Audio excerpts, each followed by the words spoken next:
SBA Publications.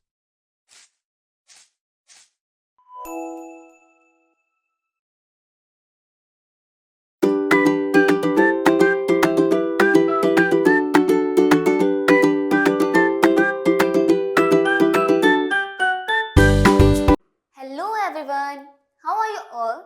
I hope you all are very well in your homes. Myself Soni, your mentor. Today with me we are starting our chapter number 3 and our chapter name is Types of Software. In earlier classes we have learned about the software. What is software? A set of instructions to perform a particular program is nothing but software.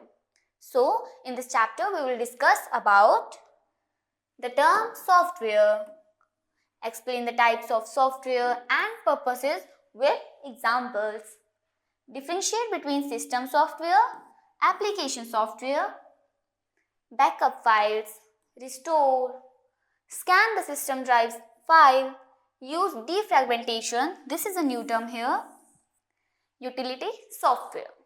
So, let's start it.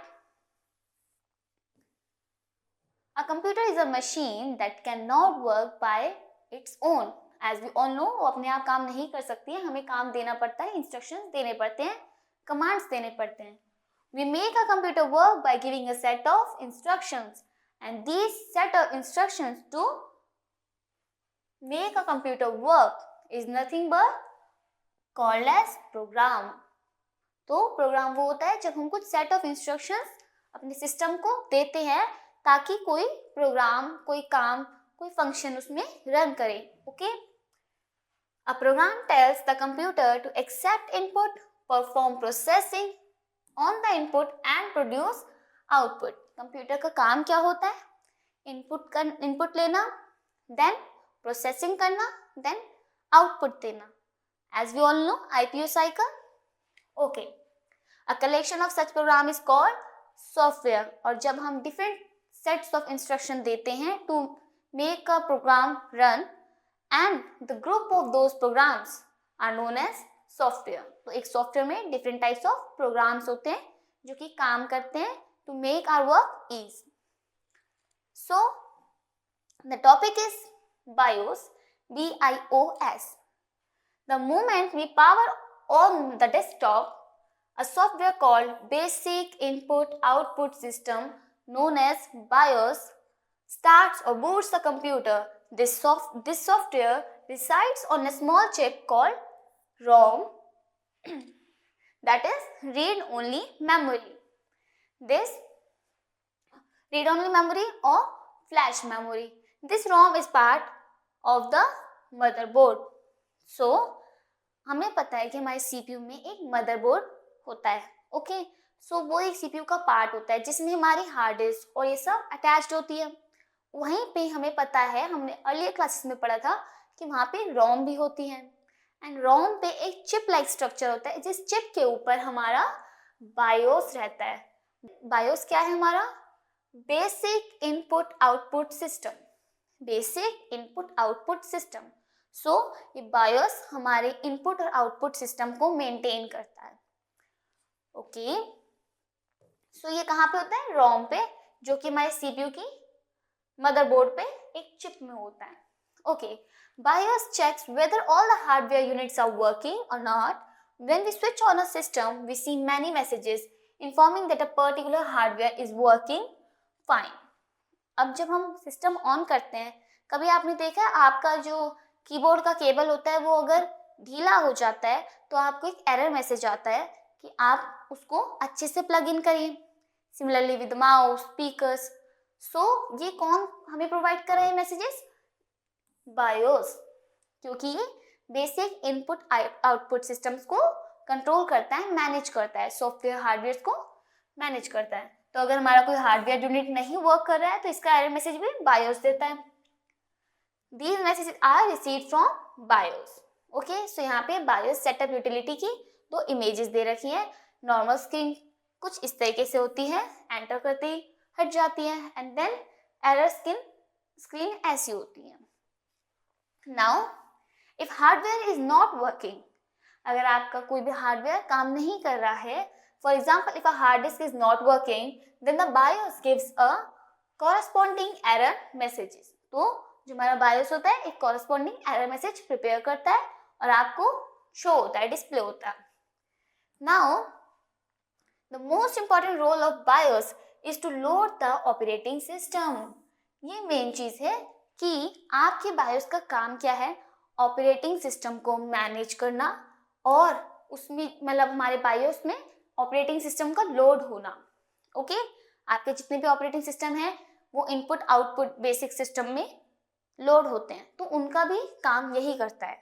When we turn on our computer, the CPU needs instructions to locate the operating system in the hard disk. आपको पता है कि हर चीज दो तरीके से save होती है, एक टेम्परेरी और एक परमानेंटली। सो जो रैम होती है, random access memory, read only memory, so उसमें क्या होता है हमारी टेम्परेरी सेव होती है। हमें अगर उसे अच्छे से हमेशा के लिए सेव रखना है तो हमें उससे पहले सीपीयू में प्रोसेसिंग करनी पड़ेगी और स्टोरेज करनी पड़ेगी उसकी। इन अ सिमिलर वे यहाँ पे आपको बताया जा रहा है कि जब आप कंप्यूटर ऑन करते हैं तो आपको अपने कंप्यूटर पे इंस्ट्रक्शंस देने होते हैं। We need to send some instructions to locate the operating system in the hard disk, ताकि हम हार्ड डिस्क जो कि एक स्टोरेज डिवाइस है वहाँ पे अपने सिस्टम पे उसे सेव रखें। The BIOS provide these instructions, so ये इंस्ट्रक्शंस हमें बायोस प्रोवाइड करता है। Now operating system, OS, system software. See, after the operating system takes over, we can start using the computer. जैसे ही ऑपरेटिंग सिस्टम काम कर रहा होता है, हमें पता चल जाता है हमारे सारे के सारे हार्डवेयर काम कर रहे हैं, सॉफ्टवेयर काम कर रहा है, तो हम अपने कंप्यूटर पे काम कर सकते हैं, सिस्टम पे काम कर सकते हैं। Opening system enable us to use a word document, print and email and use the internet browse all at the same time. अगर हमारा ऑपरेटिंग सिस्टम अच्छा चल रहा है तो हम इंटरनेट और ढेर सारे टैब्स और ढेर सारी एप्लीकेशन ओपन कर सकते हैं, यूज कर सकते हैं। Operating system controls and manages all the activities of a computer. Operating system हमारे कंप्यूटर की सारी एक्टिविटीज को मैनेज करता है। Now the operating system is responsible for managing the computers hardware and software resources. हमारा ऑपरेटिंग सिस्टम ही ये enable करता है, ये आपको रिस्पॉन्सिबल होता है सॉफ्टवेयर और हार्डवेयर की वर्किंग के लिए। It controls the memory needed for computer processes, manage disc space, controls peripheral devices and manage users communication with the computer.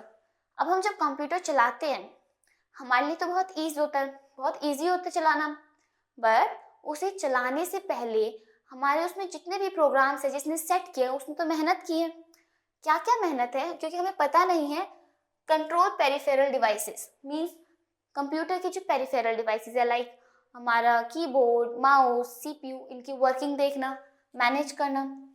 आपकी स्पेस स्टोरेज कितनी है डिस्क में, कितनी आपकी टेम्पररी परमानेंटली स्टोरेज है, इसको मैनेज करना। Okay, and user communication easy हो। अगर आपको कोई मैसेज आ रहा है तो वो आपके लिए पाइथन या किसी another computer high level language में ना आके आपको इंग्लिश में आता है, ये आपको ईज दे रहा है तो कम्युनिकेशन ईजी करता है। सो इसी कारण हमारे लिए कंप्यूटर चलाना इतना ईजी होता है, क्योंकि ये सब ऑपरेटिंग सिस्टम मैनेज करता रहता है। Now there are many operating systems available. अब आपके पास बताया जा रहा है कि ऑपरेटिंग सिस्टम बहुत सारे हैं। एग्जाम्पल लिनक्स, जिसके एग्जाम्पल हैं यूबुंटू, रेड हैट, डेबियन। विंडोज जो आजकल की बहुत कॉमन और यूजुअली लोग इसे ही प्रेफर करते हैं, Vista, XP and Windows 7, Windows 10 and the last Mac OS operating system. तो ये जो मैक है ये तो नेम से ही पता चलता है ये एप्पल ने दिया है, और जो हमारा विंडोज है ये हम बेसिकली यूज करते हैं, यूजुअली मोस्टली कॉमन यही है। एंड लिनक्स भी यूज होता है ऑफिस और अदर प्लेसेस पे। सो यहाँ सबकी इमेजेस दे रखी है, Linux, Windows and Mac OS. Now Linux is a multitasking, multi-user operating system that is known for its stability. Okay, तो ये इसमें किस चीज में एक्सपर्ट है? स्टेबिलिटी में। Linux is a UNIX based operating system that is available for free on the world wide web. So जो हमारा www है उसमें हमारा जो लिनक्स है आपके लिए वर्ल्ड वाइड मीन्स आप इसे all over world, even out of world भी, जो हमारे आउट ऑफ कंट्री भी, हमारे जो भी अदर कंट्रीज हैं वहाँ पे भी हम लिनक्स यूज करते हैं। Next is window. It was created by Microsoft. तो जो विंडो है ये किसका क्रिएशन है, किसने प्रिपेयर किया है, माइक्रोसॉफ्ट ने। In the mid of 1980s it comes preloaded on most of the new PCs. It is the most popular operating system in the world. Windows के बारे में क्या बताया जा रहा है कि ये आज के टाइम पे हमारे नॉर्मल पीसीज में, दैट इज पर्सनल कंप्यूटर में पहले से ही प्रीलोडेड होता है। ओके, ये आपको पहले से ही अवेलेबल होता है और ये आपका एक बार ऑन होने के बाद सब्सक्रिप्शन भी नहीं मांगता जब हम न्यू लेते हैं।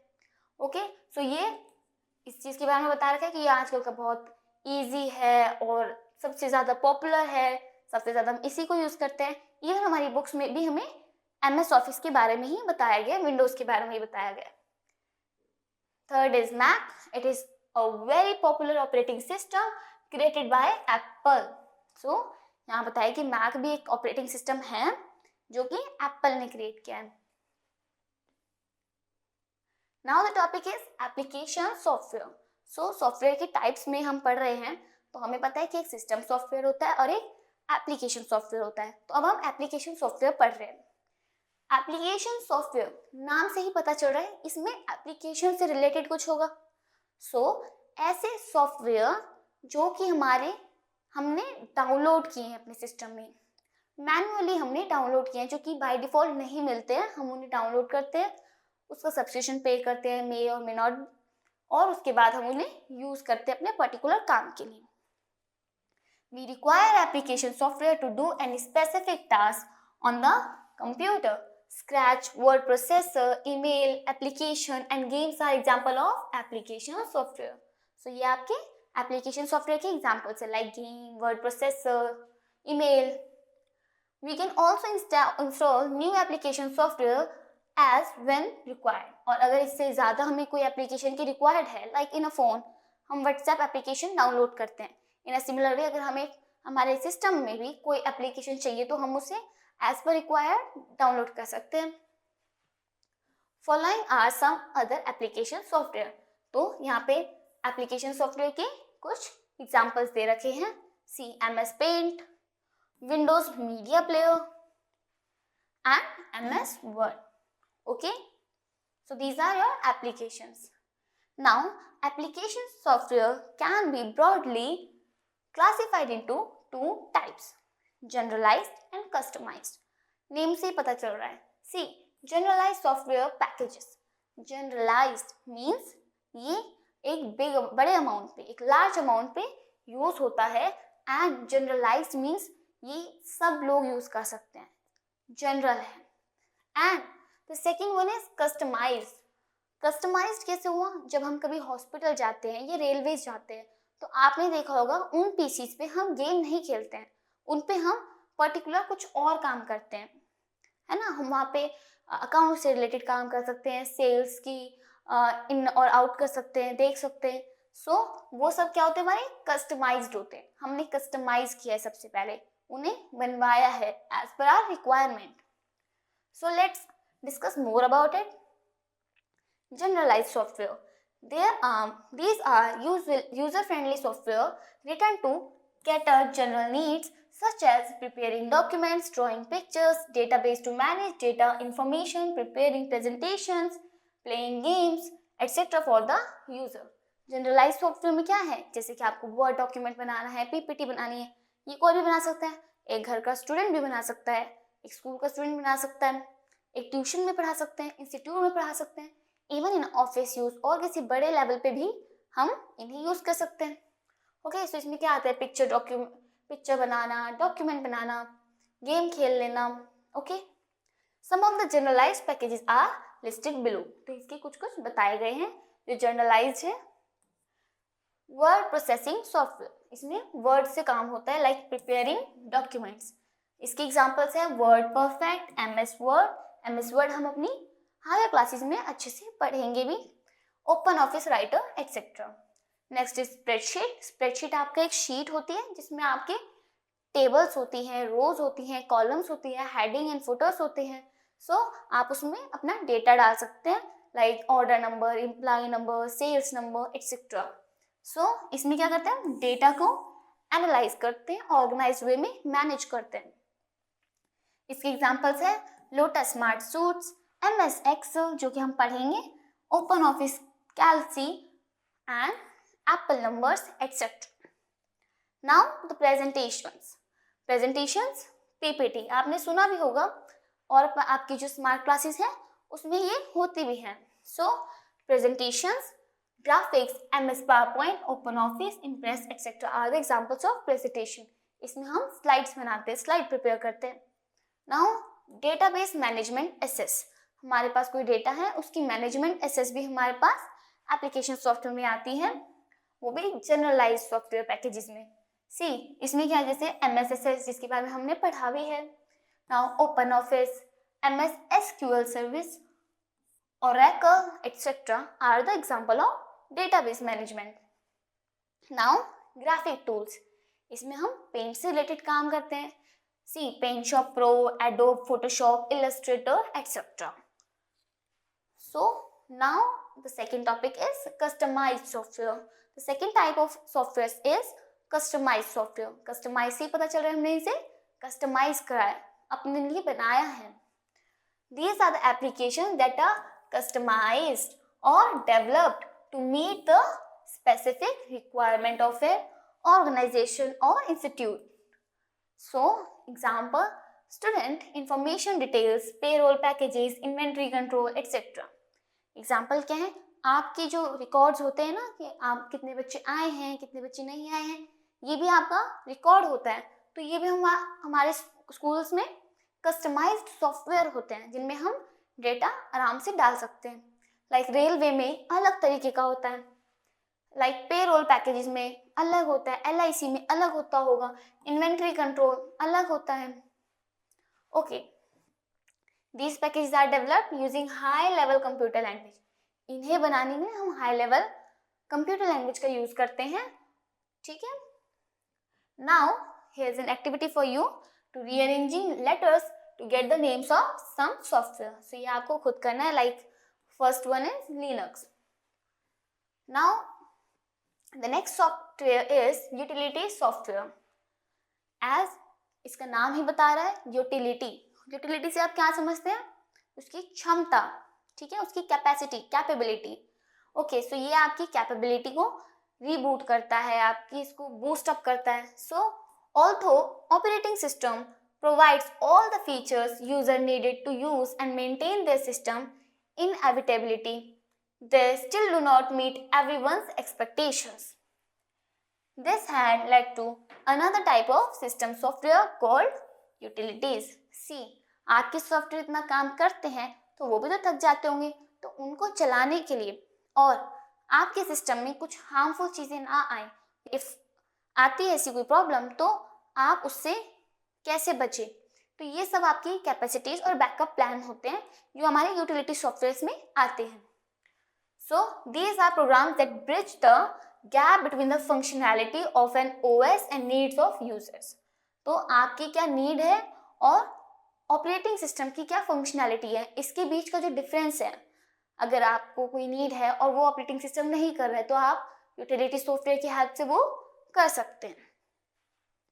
Now utility programs are a broad category of software such as compressed zip, uncompressed zip, file software, antivirus software, split, join files etc. Backup, restore software. तो आप अपने यूटिलिटी सॉफ्टवेयर में क्या करते हैं, backup, restore, zip, unzip, compress, uncompress, ये सब चीजें आप किससे करते हैं, यूटिलिटी सॉफ्टवेयर से। Now backup of files. So backup क्या होता है, आपने कभी सुना होगा बैकअप प्लान। अगर ये फेल हो गया सो दूसरा हमारे पास बैकअप प्लान है। In a similar way backup of files is, अगर आपके पास कोई फाइल करप्ट हो जाती है या फिर गुम हो जाती है, गलती से डिलीट हो जाती है, परमानेंटली डिलीट हो जाती है, तो आप उसे वापस रिस्टोर कैसे करते हैं, by just duplicating it and उसको कहीं पे बैकअप में सेव रखने से हम उसे रिस्टोर कर सकते हैं। Step 1, in the start menu scroll down to Windows system. Step 1 है स्टार्ट मेन्यू पे जाइए और वहां पे विंडोज सिस्टम पे जाइए and click on the arrow beside it will expand. Windows system के पास में जो ड्रॉप डाउन में एरो है उसे क्लिक करेंगे, एक्सपेंड होगा। From this list select control panel. So आपको पता है कोई भी चेंजेस हमें करने होते हैं अपने सिस्टम में, किसी ऑपरेटिंग सिस्टम में, प्रोग्राम में, एप्लीकेशन में, तो हम किस में जाते हैं? कंट्रोल पैनल में। सो कंट्रोल पैनल ओपन कर लेंगे। Here double click security to open its window. अब आपको डबल चेक सिक्योरिटी करनी पड़ेगी ताकि आप वो विंडो खोल सके। In this window select backup restore Windows 7 option. तो आप इसमें क्या करेंगे? विंडोज 7 के अकॉर्डिंग आप इसमें सेलेक्ट करेंगे backup and restore option. Backup and restore option. Okay, so नाम से ही पता चल रहा है इसमें हम बैकअप और रिस्टोर का काम करेंगे। Now step 5 is click on setup backup to start backing up your files. अब आप किस पे क्लिक करेंगे? Start backing up your files. Now once Windows 10 sets up backup a dialog box will appear. एक आपको बॉक्स अपीयर होगा asking for the location of the backup. अब आप वो बैकअप कहाँ चाहते हैं उसकी लोकेशन आस्क करेगा।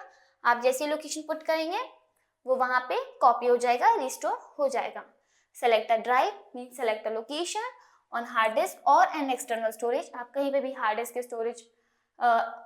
या फिर एक्सटर्नल स्टोरेज पे उसे स्टोर कर सकते हो। Where you would like to store your backup and then click next.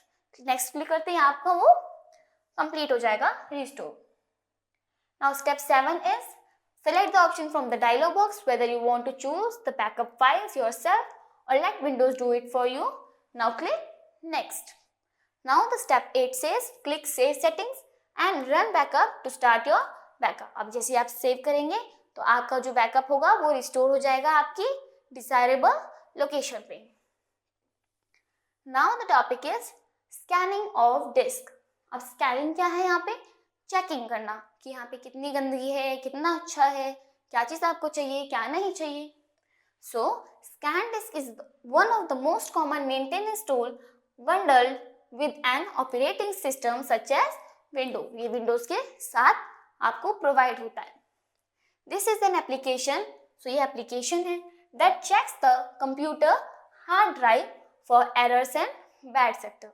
जो भी आपके एरर्स आते हैं, कुछ आपने गलती कर दी है, बैड कर दिया है, या फिर कुछ भी आपकी जो प्रॉब्लम आएगी वो सब यही शो करते हैं। ओके, सो ये क्या करते हैं? आपके उनको फाइंड करते हैं और उनके आपके हेल्प करते हैं कि इनको सॉल्व आउट करते हैं प्रॉब्लम को। Scan disk finds an error in the hard drive, it will attempt to fix it. Now for scanning your drive you can use CHKDSK. This is the shortcut of check disk utility software in Windows 10. तो आपको इस पे जाना है।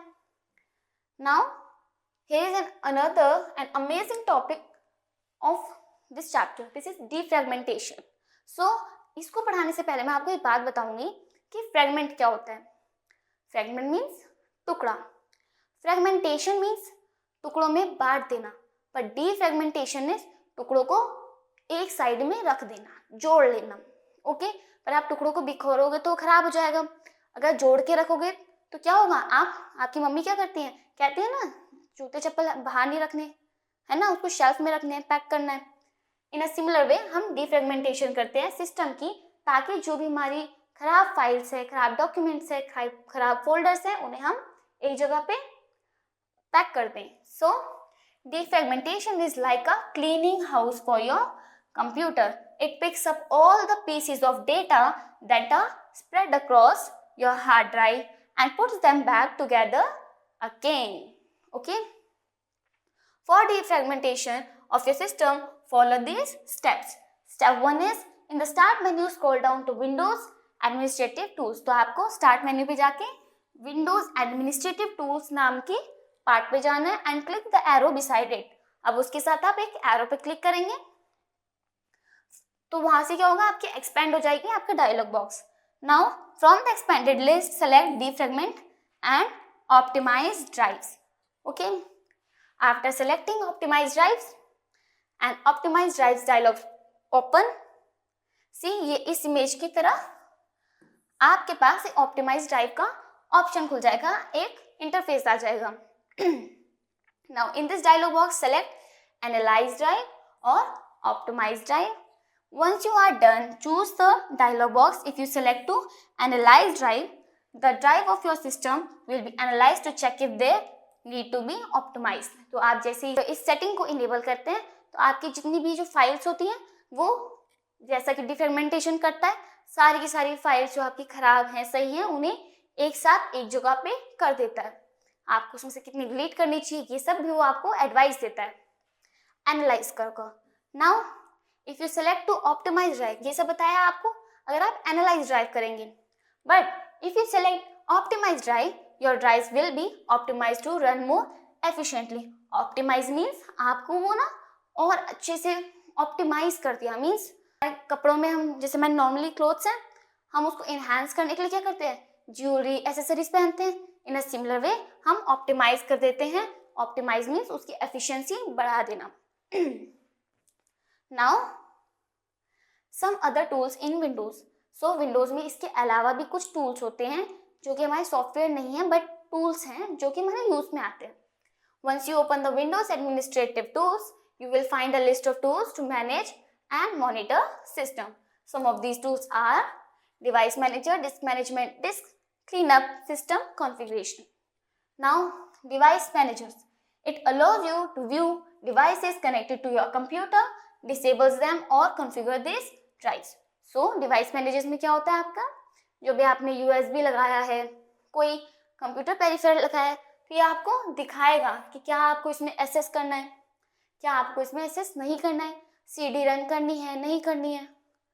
Now disk management, it is used to resize, create, delete and format partitions of volumes as well as change in their drive letter. So disc management में क्या करते हैं आप, जो आपकी फाइल्स है, फोल्डर्स हैं, जो आपकी एप्लीकेशंस हैं और जो भी आपकी इसमें फंक्शंस है लाइक वॉल्यूम, ओके, आपकी कोई पार्टीशंस हैं, आपको डिलीट करना है, क्रिएट करना है, रिसाइज करना है, तो वो सब आप डिस्क मैनेजमेंट में करते हैं। लाइक फाइल मैनेजर हमारे फोन में होता है ना, in a similar way disk management. Now disk cleanup, अब हमने फोन में देखा होगा बूस्टअप होता है जिससे बेफालतू की चीजें फटाफट हट जाती है जो कि टेम्पररी सेव रहती है। Disk cleanup, it scans and checks for the temporary internet files, unnecessary system files, all system in your drives and increase the system efficiency.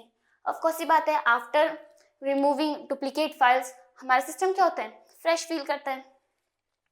Now the last, system configuration, it configures the startup programs on Windows and also customize the boot loader in case there are multiple operating system in the system. अगर आपके system में multiple operating system चल रहे हैं तो आप क्या चाहेंगे कि सब पर्टिकुलर ऑपरेटिंग सिस्टम अच्छे से काम करें, तो ये इनेबल करता है। इसी सेटिंग से हम मतलब यही रिस्पॉन्सिबल होता है हमारे सारे प्रोग्राम्स विंडोज के चलने को, रोकने को, हैवी लोड तो नहीं पड़ रहा। नाउ की points, basic input output system that is BIOS is the first software that runs on a computer when we start it, when power is switched on. Now Linux is a multitasking, multi-user operating system that is known for its stability. बाकी सब भी हैं but Linux stability के लिए ज़्यादा expert है। Now BIOS gives control of the computer to the operating system. This process is known as booting. ScanDisk is an application that checks the computer hard drive for errors and bad sectors. Now last, defragmentation is like a cleaning house for your computer. I hope each and every concept of this chapter is totally clear to you. Let's meet in the next video with another chapter. Till then, keep on learning, stay healthy. Bye-bye.